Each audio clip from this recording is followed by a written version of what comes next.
Earth that nourished thee shall claim thy growth, to be resolved to earth again.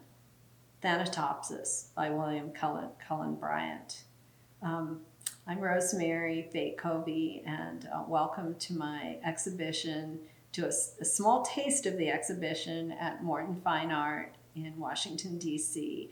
The name of the exhibition and the inspiration is the poem by William Cullen Bryant, Thanatopsis, and I hope you enjoy seeing the work.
This is my third piece in the Thanatopsis series. It's actually Thanatopsis 2 because the previous piece is in segments.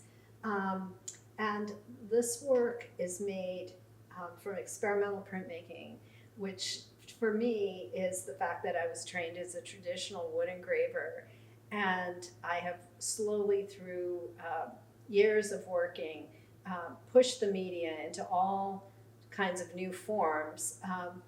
In the past, I have done sculptural pieces or pieces that are not on the wall, but this series is quite different in that I'm using the engravings as very delicate sculptural elements that run through these pieces and are cut and folded and begin to create a sort of almost lacing effect of this underworld that the theme evokes.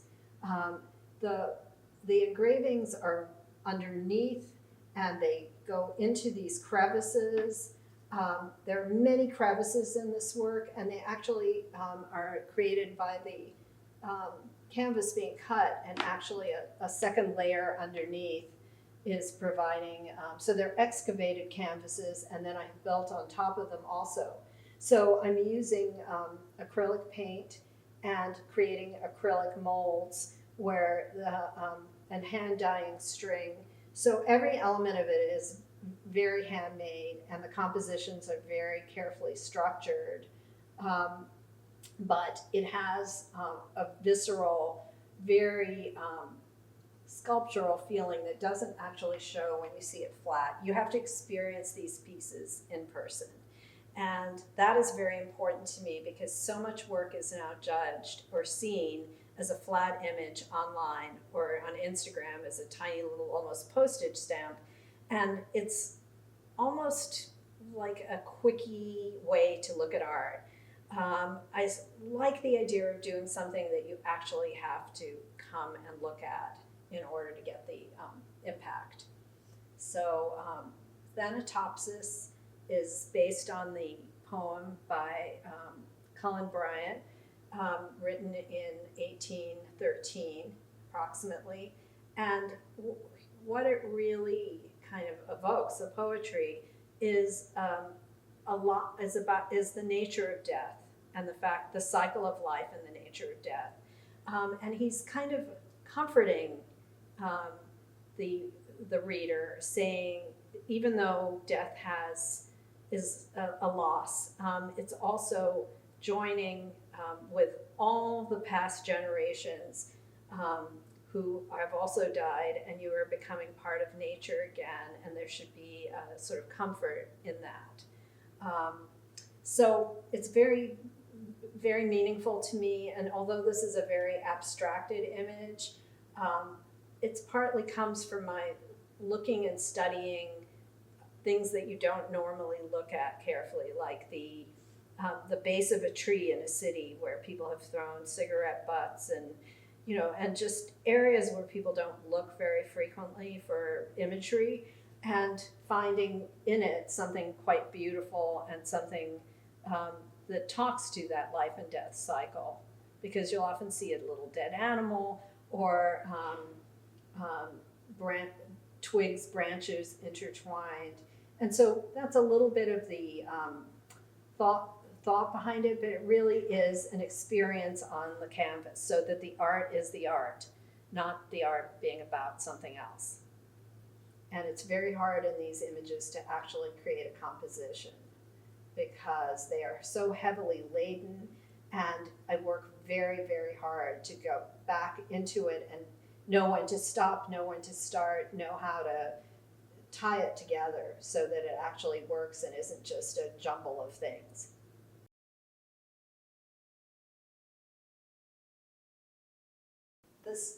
This more orange piece here is called Touch Me If You Dare. So as well as it being an abstract piece and about lichens and nature, it's also a self-portrait in a sense.